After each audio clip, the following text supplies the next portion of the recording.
Hello everyone, take my salam. Assalamu alaikum wa rahmatullah. This is Muhammad Tohidul Islam speaking, Sunnah English teacher, Jabal Education family. Today I want to share with you how to make tense in active mode. This time I'm gonna present the class. Let's take the lesson. First of all, I would like to clear the tense. Means time. The tense refers certain action or certain time. Tense are classified basically into three parts. These are present tense, past tense, and future tense. Again, these three tense are classified again into four parts. These are simple tense, progressive or continuous tense, perfect tense, perfect progressive tense or perfect continuous tense. Before starting today's class, a student has to have the clear notion over the form of verbs. Look here, every single verb takes the 5 forms to infinitive forms. V1 means base form or present form, V2 means past form, V3 means past participle form, ing or progressive forms, finally s or es forms. Like, for example, today I mentioned do verb. To do, here to means to do, base forms or present form, do, past form, did, V3 or past participle, done, ing or progressive form, doing, and finally s or es forms, does. For making, if we want to make simple present tense, if the subject is singular, then verb follows s or es at the end. প্রিয় শিক্ষার্থী, আজকে আমি তোমাদের সাথে share করছি কিভাবে টেন্সের active mode তৈরি করতে হয়। অর্থাৎ আমরা ধাপে ধাপে অ্যাক্টিভ প্যাসিভ শিখব। প্যাসিভ শেখার আগে আজকে আমরা অ্যাক্টিভ নিয়ে আলোচনা করছি। দেখো, টেন্স জানতে হলে আমরা প্রথমে আলোচনা করেছি টেন্স 3 প্রকার: present tense, past tense, future tense. এই প্রত্যেকটি টেন্স আবার 4 ভাগে বিভক্ত: সিম্পল টেন্স, প্রোগ্রেসিভ টেন্স, অর্থাৎ স্ট্যান্ডার্ড গ্রামারে ইংরেজি ব্যাকরণকে কন্টিনিউয়াস টেন্সকে প্রোগ্রেসিভ বলা হয়, perfect tense, perfect progressive tense. আমরা তোমাদের দেখানোর চেষ্টা করছি। আজকে দেখো, এখানে সিম্পল টেন্সকে আমরা এখানে হেডলাইন দেইনি, কিন্তু স্ট্রাকচারগুলো দিয়েছে। অর্থাৎ প্রথমে আরোটি simple present tense, simple past tense, simple future tense, progressive tense, simple present progressive, past progressive, future progressive, perfect tense, present perfect tense, past perfect tense, future perfect tense, perfect progressive or perfect continuous tense. অর্থাৎ present perfect tense, perfect progressive, past perfect progressive, future perfect progressive. তাহলে আমরা বাক্য শুরু করি। দেখো, প্রথমত আমরা simple tense দিয়ে শুরু করছি। এখানে একটি জিনিস বলে নেওয়া ভালো, সিম্পল প্রেজেন্ট টেন্সের সাবজেক্ট এই structure formula subject plus V1 আর বেস ফর্ম প্লাস এক্সটেনশন। উদাহরণস্বরূপ আজকে আমি তোমাদের সাথে ডু ভার্ব দিয়ে উদাহরণ দেব। যেমন খেয়াল করো, সাবজেক্ট আই, V1 কি, ডু ভার্বের V1 কি দেখো তো, V1 হচ্ছে এই ফর্মটি, অর্থাৎ ডু। তাহলে স্ট্রাকচারের সাথে কি do, I do. Extension means object 1, 2, 3 ইত্যাদি হতে পারে। আই ডু দ্য জব, অর্থাৎ এখানে বলা হচ্ছে আমি কাজটি করি। এখানে একটা জিনিস বলে নেওয়া ভালো, এই সিম্পল প্রেজেন্ট টেন্সের সাবজেক্ট যদি একজন হয়, ইফ দ্য সেন্স, আমি আবার বলছি, সাবজেক্টের সেন্স যদি একজন হয়, তাহলে মূল ভার্বের শেষে, অর্থাৎ এই ভার্বের শেষে এস বা ইয়েস হয়ে থাকে। অর্থাৎ সাবজেক্টটি যদি থার্ড পারসন সিঙ্গুলার হয়ে থাকে, বা অনেক সময় ফ্রেজ হতে পারে, ক্লজ হতে পারে, তখনও সাবজেক্ট যদি সিঙ্গুলার মোডে থাকে, তখন ভার্বটি এস বাই এস হয়ে থাকে। যেমন আয়ের পরিবর্তে সাবজেক্ট যদি আমরা এখানে হি নেই, তাহলে হচ্ছে he, subject s by s mode কি দেখো, সাবজেক্ট একজন, তাহলে ডু ভার্বের এস বাই হচ্ছে ডাজ, তাহলে হচ্ছে হি ডাজ। অবজেক্ট এটি দিয়ে দাও, হি ডাজ দ্য জব, অর্থাৎ সে কাজটি করে। অর্থাৎ সিঙ্গুলার হলে মূল ভার্বের শেষে এস বাই এস দিতে হবে। কখন দিতে হবে? যদি মূল ভার্বের শেষে যেমন এখানে ও আছে, আমি দেখাচ্ছি, এইচ এইচ এক্স জেড ও হয় তাহলে ইএস দিব, না হলে শুধু এস দিব। উদাহরণস্বরূপ আমরা বলতে পারি, কয়েকটি ভার্ব দেখাচ্ছি, যেমন go, do, watch, watch, fix, kiss ইত্যাদি ভার্বের শেষ অক্ষরগুলো দেখো এখানে ও, এইচ, এক্স, জেড অথবা ইত্যাদি শুরু হয়েছে। ইত্যাদি ভার্ব যখন সাবজেক্ট থার্ড পারসন সিঙ্গুলার হবে তখন আমরা মূল ভার্ব এস বাই এস করব। এখন আমরা সিম্পল পাস্ট টেন্স তৈরি করব। দেখো স্ট্রাকচার কি, subject plus V2 plus extension, অর্থাৎ ডু ভার্বের এখানে আমার V2 করতে হবে। অর্থাৎ এই বাক্যটি যদি আমি বলি তাহলে আই ডু ভার্বের পাস্ট ফর্ম কি, তাহলে আমরা এখানে চলে যাই ডু ভার্বের V2। দেখো স্ট্রাকচারে V2, এখানে V2, তাহলে হচ্ছে ডিড করব, অর্থাৎ আমি এখন ডিড ভার্বটি নেব। তাহলে আই ডিড দ্য জব, অর্থাৎ আমি কাজটি করেছি। বাক্যের শেষে আপনাকে একটু ফুল স্টপ দিতে হবে। অর্থাৎ সিম্পল প্রেজেন্ট টেন্সের সাথে সিম্পল পাস্ট টেন্সের পার্থক্য হচ্ছে, সিম্পল প্রেজেন্ট টেন্সে V1 হবে ভার্বের বেস ফর্ম, সিম্পল পাস্ট টেন্সে V2 বা পাস্ট ফর্ম হবে। এখন আমরা সিম্পল ফিউচার টেন্স তৈরি করব। সিম্পল ফিউচার টেন্সে একটি জিনিস ক্লিয়ার করে নেওয়া ভালো, শ্যাল এবং উইলের পার্থক্য। আমেরিকান ইংলিশে প্রত্যেকটি এভরি ওয়ার্ড টেক্স উইল, প্রত্যেকটি শব্দের পরে উইল বসে। ব্রিটিশ ইংলিশে ফার্স্ট পারসন আই এবং উইয়ের পরে শ্যাল বসে। অর্থাৎ আপনি যদি আমেরিকান ইংলিশ ফলো করেন প্রত্যেকটি শব্দের ওপর উইল দিতে পারেন, আর ব্রিটিশ স্ট্যান্ডার্ড ফলো করলে আপনি আই এবং উইয়ের পর অবশ্যই শ্যাল দিতে হবে। যেহেতু আমি ব্রিটিশ ফলো করি, আমি আপনাদের শ্যাল দিয়ে উদাহরণ দিচ্ছি। তাহলে হচ্ছে আই সাবজেক্ট, শ্যাল এবং উইলের মধ্যে থেকে একটি দিব, অর্থাৎ আমি এখানে শ্যাল নিচ্ছি, শ্যাল, আই শ্যাল। এবার দেখো subject plus simple future structure, subject plus shall বা উইল প্লাস V1। তাহলে V1 কি, ডু ভার্বের V1 হচ্ছে ডু, অর্থাৎ সিম্পল প্রেজেন্ট টেন্স আমরা যেটা ব্যবহার করেছি, আই শ্যাল ডু। অবজেক্ট কি, আমি কাজটি করি, অর্থাৎ আগের বাক্যের অবজেক্টটি নিয়ে নিচ্ছি, I shall do the job. এখানে আপনি এই বাক্যটি এরকম বলতে পারেন, যদি সাবজেক্ট চেঞ্জ করেন, হি ডিড দ্য জব, অথবা he they third person singular will do the job ইত্যাদি বলতে পারেন।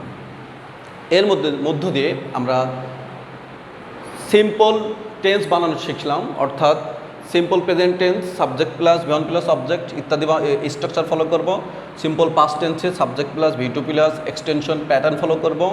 সিম্পল ফিউচার টেন্সে সাবজেক্ট প্লাস শ্যাল বা will plus V1 plus extension follow করব। আমরা এখন প্রোগ্রেসিভ টেন্স বানানো শিখছি, অর্থাৎ অ্যাডভান্স নেটিভ স্পিকার যাদের মায়ের ভাষায় ইংরেজি, অর্থাৎ বিশেষ করে England, America, Australia, Canada, New Zealand ইত্যাদি দেশগুলোতে তারা যে ব্যাকরণ করে থাকে কন্টিনিউয়াসকে প্রোগ্রেসিভ বলে থাকে। অর্থাৎ ইংলিশ ভার্সন টেক্সটগুলোতে কন্টিনিউয়াস টেন্সকে প্রোগ্রেসিভ টেন্স বলে। আমি তোমাদের গ্লোবাল স্ট্যান্ডার্ডে আজকে প্রোগ্রেসিভ টেন্সই নাম দিয়ে তোমাদের শিখিয়ে দিলাম। তোমরা এখন থেকে কন্টিনিউয়াস টেন্স না বলে প্রোগ্রেসিভ টেন্স বলবে। প্রোগ্রেসিভ টেন্স অর্থাৎ simple present progressive tense structure subject plus am is are, অর্থাৎ এম ইজ আরের মধ্যে একটি plus V1 plus ING plus extension. অর্থাৎ আমি তোমাদের বোধগম্যতার জন্য একটি সাবজেক্টই রাখছি, সাবজেক্ট আই। আয়ের পরে এম বসে, সাবজেক্ট সিঙ্গুলার হলে ইজ বসবে, সাবজেক্ট যদি প্লুরাল হয় তাহলে আর বসবে। তাহলে আয়ের পরে এম বসে, আমি এখানে এম নিচ্ছি, তাহলে আই এম। দেখো সাবজেক্ট আই নিয়েছি, অ্যামিজারের মধ্যে এম নিলাম, এখন V1 প্লাস আইএনজি, অর্থাৎ আমি ডু ভার্ব দিয়ে বাক্যটা বানাবো। V1 কি ছিল ডু, তাহলে হচ্ছে ডু ভার্বের সাথে আইএনজি করবো, তাহলে আই এম ডু। খেয়াল করো V1 ডু, এখন আমি স্ট্রাকচারে আইএনজি যোগ করে দিব, doing, I am doing. Extension means object, object 1, object 2, object 3 ইত্যাদি হতে পারে। I am doing the job, অর্থাৎ আমি কাজটি করছি। এখন আমরা কিভাবে পাস্ট প্রোগ্রেসিভ বানাবো, দেখো সাবজেক্ট সেম সাবজেক্ট বহাল রাখছি আই।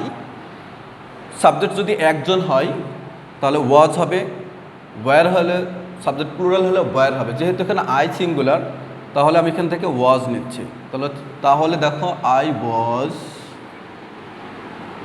অর্থাৎ সাবজেক্ট আই, ওয়াজ ওয়্যারের মধ্যে ওয়াজ, V1 এর সাথে আইএনজি, অর্থাৎ V1 কি অর্থাৎ ডু ভার্ব আমরা একটু দেখেছি, ডু ভার্বের ভি ওয়ান আবারও দেখাচ্ছি। দেখো এখানে ভি ওয়ান কি ডুর সাথে আইএনজি যোগ হবে, ডু এর সাথে আইএনজি যোগ করলে কী হবে, এই যে দেখো আইএনজি প্রেজেন্ট ফর্মের সাথে যোগ হয়, ডুইং।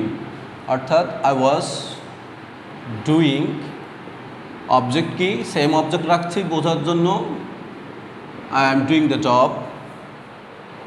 আবার খেয়াল করো, এভাবে আমরা পাস্ট প্রোগ্রেসিভ আর পাস্ট কন্টিনিউয়াস বানানো শিখলাম। ফিউচার প্রোগ্রেসিভ কীভাবে বানাবো, সাবজেক্ট প্লাস শ্যাল বি বা will be plus V one plus ING plus subject. এখানে একটা জিনিস খেয়াল করো, প্রত্যেকটি প্রোগ্রেসিভ টেন্সের সাথে আইএনজি রয়েছে, ভার্বের প্রেজেন্ট ফর্মের সাথে আইএনজি। দেখো ভার্বের প্রেজেন্ট ফর্মের সাথে আইএনজি, ভার্বের প্রেজেন্ট ফর্মের সাথে আইএনজি, অর্থাৎ ভার্বের প্রেজেন্ট ফর্মের সাথে আইএনজি হওয়া মানে সেটি কন্টিনিউয়াস হওয়ার সম্ভাবনা রয়েছে। তবে খেয়াল রাখতে হবে তার আগে অবশ্যই বি ভার্ব, অ্যাম ইজ আর ওয়াজ আর শ্যাল বি উইল বি থাকতে হবে। ফিউচার প্রোগ্রেসিভ বানানোর ক্ষেত্রে আমি সেম সাবজেক্ট রাখছি আই, তাহলে স্ট্রাকচারের সাবজেক্ট আই নিলাম, শ্যাল উইল বির ভিতর আমেরিকান ইংলিশে প্রত্যেকটি শব্দের ওপর উইল, আয়ের পরও আই উইল বি, সংক্ষেপে আই উইল বি লেখে তারা, শ্যাল বি নিব, আই শ্যাল বি, অর্থাৎ শ্যাল বির মধ্যে একটি নিলাম ভি ওয়ান প্লাস আইন, অর্থাৎ ডু ভার্বের প্রেজেন্ট ফর্ম, সেটা আইন হলো doing, I shall be doing. Object তোমার ইচ্ছে মতো একটু অবজেক্ট নিতে পারো, যেহেতু ডু ভার্বের সাথে সঙ্গতি রেখে একটি অবজেক্ট নিয়েছি, the job, I shall be doing the job, আমি কাজটি করতেই থাকবো। অর্থাৎ প্রিয় শিক্ষার্থী দেখো, প্রোগ্রেসিভ টেন্স আর কন্টিনিউয়াস টেন্স আমরা তিন বানানো শিখলাম। অর্থাৎ অ্যাম ইজ আর হলে প্রেজেন্ট প্রোগ্রেসিভ, ভার্বের প্রেজেন্ট ফর্মে আইএনজি মুডের সাথে ওয়াজ ওয়ার থাকলে পাস্ট প্রোগ্রেসিভ, এবং শ্যাল বি উইল বি থাকলে ফিউচার প্রোগ্রেসিভ। সেক্ষেত্রে অবশ্যই ভার্বের সাথে আইএনজি থাকতে হবে। এবার খেয়াল করো আমরা কীভাবে পারফেক্ট টেন্স বানাবো। পারফেক্ট টেন্সের স্ট্রাকচার দেখো, present perfect, subject plus have বা হ্যাজ প্লাস ভি থ্রি। পারফেক্টের একটি জিনিস বলে নিই, পারফেক্ট টেন্সে সবসময় হ্যাড থাকে। দেখো এখানে হ্যাঁ ভি থ্রি, এখানে ভি থ্রি, এখানে ভি থ্রি, তার মানে হচ্ছে পারফেক্টে সবসময় ভার্বের পাস্ট পার্টিসিপল হয়, এবং প্রোগ্রেসিভে কী হয়, সবসময় ভার্বের প্রেজেন্ট টেন্সে আইএনজি হয়। তাহলে আমরা সেম সাবজেক্ট নেই, আই নেই, আই হ্যাভ হ্যাজ, হ্যাভ হচ্ছে যদি সাবজেক্ট প্লুরাল হয়, আইকে ইংরেজি গ্রামারে মর্যাদা প্লুরাল হিসেবে ধরে, তাহলে আই হ্যাভ, অর্থাৎ আয়ের পরে হ্যাভ বসে আমরা এখানে হ্যাভ নিচ্ছি, আই হ্যাভ। হ্যাভ হ্যাজের সাবজেক্ট হচ্ছে আই নিয়েছি, হ্যাভ হ্যাজের ভিতরে হ্যাভ নিয়েছি। আমরা এখন ভি থ্রি নেব। আমরা ডু ভার্বের ভি থ্রি কি, আমরা এখন ফিরে যাই, দেখো ভি থ্রি ডান, অর্থাৎ আমরা এই ডান ভার্ব নেব। সেক্ষেত্রে তোমাদের ভার্বের লিস্ট মুখস্থ থাকতে হবে, বিশেষ করে ইরেগুলার ভার্বগুলো খুব যত্ন করে মুখস্থ রাখতে হবে, এবং রেগুলার ভার্বগুলোর লিস্ট জানতে হবে। কমসে কম 1000 ভার্বের লিস্ট অবশ্যই আপনাদের জানতে হবে। আই হ্যাভ, তাহলে ভি থ্রি কি দেখো done, I have done. Extension means object একটি হতে পারে, অথবা বাক্যের বাকি অংশগুলো, I have done the job, অর্থাৎ আমি কাজটি শেষ করেছি। পাস্ট পারফেক্ট কী হবে, পাস্ট পারফেক্ট দেখো subject plus had plus V three plus extension, subject কি আই, হ্যাড ফর অল, অর্থাৎ every subject follows had, had সব সাবজেক্টের পরেই বসে, এখানে কোনো পার্থক্য নেই, singular plural. I had, V three কি, ভি থ্রি পারফেক্টে তো দেওয়াই আছে, I had done the job, I had done the job, আমি কাজটি করেছি। এরপরে খেয়াল করো, ফিউচার পারফেক্টের স্ট্রাকচার কি, সাবজেক্ট প্লাস শ্যাল হ্যাভ বা will have plus V three plus extension. তাহলে সাবজেক্ট আমি আই নিচ্ছি, I, shall have will have একটু আগে ক্লিয়ার করেছি, ব্রিটিশ ইংলিশে আই এবং উইল পরে শ্যাল বসে, আমেরিকান ইংরেজিতে প্রত্যেকটি শব্দের পরেই উইল বসে। অর্থাৎ আমেরিকান ইংলিশ বললে আপনি উইল হ্যাভ বলতে পারেন, আর ব্রিটিশ ইংলিশ ফলো করলে আপনাকে আই শ্যাল হ্যাভ বলতে হবে। আই শ্যাল, আমি ব্রিটিশ ইংলিশ ফলো করি সাধারণত, আই শ্যাল হ্যাভ, এখানে আমরা শ্যাল হ্যাভ নিয়েছি। ভি থ্রি কি, ডু ভার্ব ভি থ্রি ডান ইতিমধ্যে আমরা শিখে ফেলেছি, I have done the job. এর মধ্যে প্রিয় শিক্ষার্থী দেখো আমরা পারফেক্ট বানানো শিখলাম। অর্থাৎ পারফেক্টের মূল কনসেপ্ট ভার্বটি ভি থ্রি হবে, হ্যাভ এস থাকলে প্রেজেন্ট পারফেক্ট, হ্যাড থাকলে past perfect, shall have will have থাকলে ফিউচার পারফেক্ট। এইবার দেখো পারফেক্ট প্রোগ্রেসিভ আর পারফেক্ট কন্টিনিউয়াস শিখছি। এখানে একটা জিনিস ক্লিয়ার করে দাও ভালো, দেখো হ্যাভের পরে বিন আছে, ভার্বের সাথে আইন হচ্ছে। কন্টিনিউয়াস প্রোগ্রেসিভ এবং পারফেক্ট প্রোগ্রেসিভের মধ্যে দেখো ভার্বের দুটো ক্ষেত্রে ভার্বের সাথে আইএনজি আছে। দেখো এখানেও আইএনজি, এখানেও আইএনজি। শুধু পার্থক্য হচ্ছে এখানে অ্যাম ইজ আর এখানে হ্যাভ বিন, হ্যাজ বিন, এবং বাক্যের শেষে এখানে সিন্স বা ফর থাকে। অর্থাৎ একটি বাক্যে সিন্স বা ফর থাকলে সাধারণত হ্যাভ বিন, হ্যাজ বিন সহ যদি সিন্স বা ফর থাকে সাধারণত সেটি পারফেক্ট কন্টিনিউয়াস হয়ে থাকে। এখানে একটি জিনিস আমি ক্লিয়ার করে দিই, ফর কখন হয়? যদি ফর হয় ভলিউম অফ টাইম, অর্থাৎ ধরে 3 দিন ধরে, 3 ঘন্টা ধরে, 3 ঘন্টা একটি ভলিউম, সময়ের ব্যাপ্তি। আর সিন্স হচ্ছে থেকে স্পেসিফিক পয়েন্ট অফ টাইম, সকাল থেকে, শুক্রবার থেকে, 1971 সাল থেকে, এরকম যখন সুস্পষ্ট টাইম উল্লেখ থাকে, বা বাংলা ভাবও মনে রাখতে হবে, হতে বা থেকে হলে পারে সিন্স, ধরে বা যাবত হলে ফর। আমি একটি ভাব লিখছি যে আমি 1 ঘন্টা ধরে কাজটি করছি, তাহলে 1 ঘন্টা ধরে, অর্থাৎ বাংলা ব্যাখ্যা এখানে ধরে শব্দ এসেছে, আর এটি একটি ভলিউম অফ টাইম অর্থাৎ সময়ের ব্যাপ্তি। তাহলে সাবজেক্ট আমি কি আই নিব। এখানে সাবজেক্ট যদি প্লুরাল হয় হ্যাভ বিন, আর সিঙ্গুলার থার্ড পারসন সিঙ্গুলার হলে হ্যাজ বিন। আয়ের পরে হ্যাভ হয় তাহলে I have been, I have been, I have been. দেখো সাবজেক্ট আই নিয়েছি, হ্যাভ বিন হ্যাজ বিনের মধ্যে হ্যাভ বিন নিয়েছি। এখন ভার্বের প্রেজেন্ট ফর্মের সাথে আইএনজি, অর্থাৎ ডু ভার্বের সাথে ING, doing. I have been doing. Object, object কি? দি জব, দি জব হচ্ছে object. I been doing the job. 1 ঘন্টা ধরে, আমি যেহেতু শুরুতেই বলে নিয়েছি 1 ঘন্টা ধরে, তাহলে কি হবে? ফর। 1 ঘন্টার ইংরেজি an hour, for an hour, HOUR। তোমরা যারা আর্টিকেলের গ্রামার জানো, কোনো শব্দ যদি এইচ দিয়ে শুরু হয় এবং তারপর ও থাকে, তাহলে এইচে সাউন্ড হয় না, তখন অ্যান ব্যবহার করতে হয়, তাহলে হচ্ছে অ্যান আওয়ার, এটা আর্টিকেলের নিয়ম। এভাবে আমরা প্রেজেন্ট পারফেক্ট প্রোগ্রেসিভ শিখে ফেললাম। I have been doing the job for an hour. এখন আমরা পাস্ট প্রোগ্রেসিভ পারফেক্ট প্রোগ্রেসিভ বানানো শিখবো। সাবজেক্টের স্ট্রাকচার খেয়াল করো, সাবজেক্ট প্লাস হ্যাড বিন। এখানে ছিল হ্যাভ বিন, হ্যাজ বিন, এখানে কি হলো? Had been. বাকিটা অভিন্ন। তাহলে কি করব? দেখো সাবজেক্ট কি আই, স্ট্রাকচারে কি হ্যাড বিন, তাহলে এখানে হ্যাভ বিনের পরিবর্তে আমরা কি দিচ্ছি? Had been, I had been. বাকিটা ক্ষেত্রে কোনো পরিবর্তন নেই। দেখো V1 plus ING plus object plus since বা ফর প্লাস টাইম, তাহলে হচ্ছে ওইভাবে বসে যাবে। আই হ্যাড বিন ডুইং ভার্বের প্রেজেন্ট ফর্মের সাথে ING, I had been doing. Object হচ্ছে কি? The job. যেহেতু আমরা ধরে নিচ্ছি বোঝানোর জন্য একই বাক্য নিচ্ছি, ফর অ্যান আওয়ার। অর্থাৎ past progressive, past perfect progressive, I had been doing the work, doing the job for an hour. Future perfect progressive ক্ষেত্রে দেখো শ্যাল হ্যাভ বা উইল হ্যাভের মধ্যে একটি নিতে হয়, বাকিটা অভিন্ন থাকবে। তাহলে সাবজেক্ট আমরা আই নিচ্ছি, I. Shall have been, will have বিনের মধ্যে আমি আবারও বলছি, আমেরিকান ইংলিশের ক্ষেত্রে উইল হ্যাভ বিন প্রত্যেকটি শব্দের পরে, ব্রিটিশ আই এবং উইল পরে শ্যাল ব্যবহার করতে। তাহলে হচ্ছে I shall have been, I shall have been ভার্বের প্রেজেন্ট ফর্মের সাথে ING, doing. I shall have been doing the. Object হচ্ছে দেখো এখানে অবজেক্ট, দি জব। সিন্স বা ফরের মধ্যে ফর, যেহেতু আমরা বলছি 1 ঘন্টা ধরে, ফর। টাইম হচ্ছে কি? An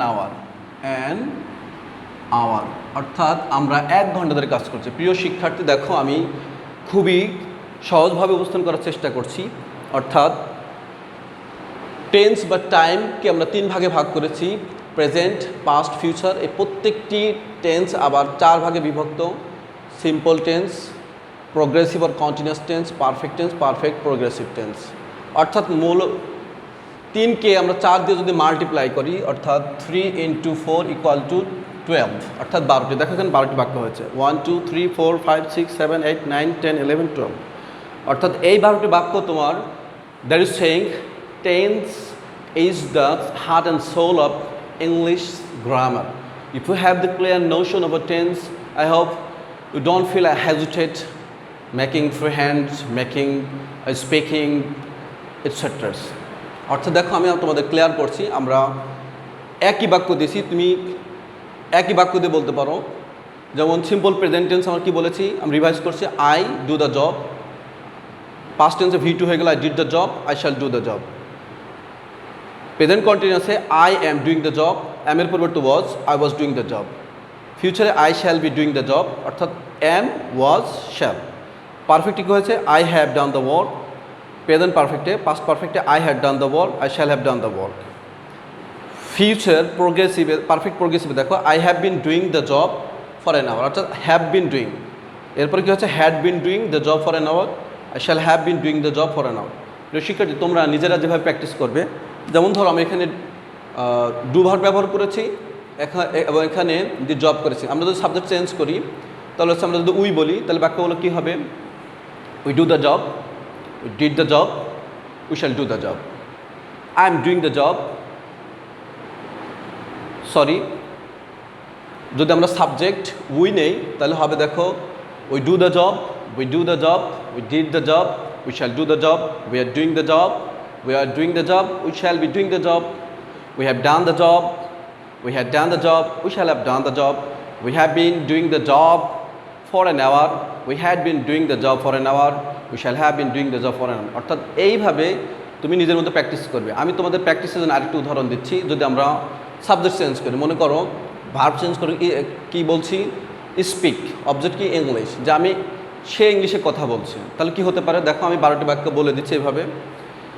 he speak English, he spoke English, he will speak English. He is speaking English. He was speaking English. He will be speaking English. He has spoken English. He had spoken English. He will have spoken English. He has been speaking English since morning. He had been speaking English since morning. He will have been speaking English since morning. প্রিয় শিক্ষার্থী, তোমরা এইভাবে practice করবে, অর্থাৎ স্ট্রাকচারগুলো মনে রাখবে এবং sentence.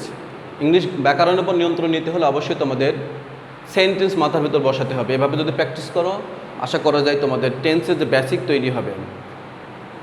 Dear students, practice more and more. That is saying, practice makes a man perfect. If you want to have the perfect control over English grammar, especially tense, you must practice.